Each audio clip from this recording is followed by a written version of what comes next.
like I thought it would be. Vast open skies so wide to let any young boy or girl who happened to be different to dream beyond these city limits of this small Miami town. The ground was cold. Whispers and silence. Laramie doesn't sleep well anymore. I never thought I'd cry simply from my foot making contact with the earth, but this spot of land is tainted and cold, and I'm pretty sure it gets no warmer in mid-July. The air echoes the sound of protesters, the sky painted in poster board slogans. Matthew, I'm sorry. I cannot let you sleep. Because there are too many miles of hatred stretched over this country.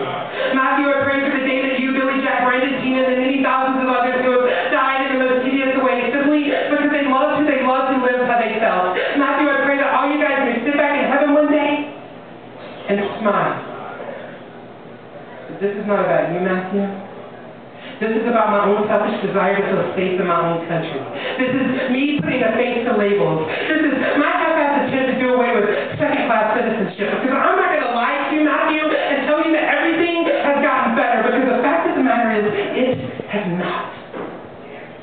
In 2004, hate crimes were on the rise, fueled by a motion to ban gay marriage, an issue that a military president rode all the way to the top, knowing that he couldn't let Florida save his act again this time. In my home state of Alabama, the summer before the election, 2 men were beaten to death by fist-terminal fear.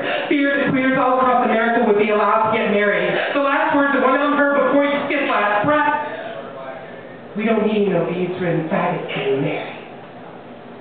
Let me point out that this last statement was a double negative. The majority of Americans who voted for Bush speak in double negatives. They stand behind voting through curtains and pull levers for segregation. They do this while what would Jesus do terms dangled around their necks like nooses. Who here knows that the Ku Klux Klan was formed behind the closed doors of the Southern Baptist Church? And there was a time not too long ago where it was illegal for interracial couples to marry. Sometimes I find it hard to call myself a Christian when I think of the concept of guilt by association. What would Jesus do? Jesus would not forbid love. And don't give me that bullshit line that God created Adam and Eve, because it's nothing more than a cornbread reply for elementary childhood. This point is for the quote unnatural. This is a warning to all the rest that we will march around these walls of Jericho until they come crashing down. And I hope you can hear the trumpets much better than you can hear your own self-righteous voices.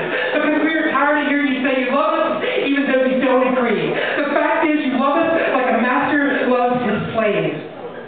The taste of control is much sweeter than the bitter kiss goodbye. No longer will you silence us with unjust laws. No longer will we simply be content. No longer will your jokes and jabs find our wrists or gag our mouth. We are not your stereotypes or your show monkeys for that matter. We are human. We bleed. And too much of this country has been painted with our blood. I realize by saying this tonight that the dark alley around the corner could be my worst fear. But I could give 2 fucks less about your insecurities or your hypocrisies for that matter. So chalk me up as just another angry faggot or bitchy tranny queer. The fact still remains that I'm not going anywhere. And let me remind you that we are criminals and lawyers. We are protesters and soldiers.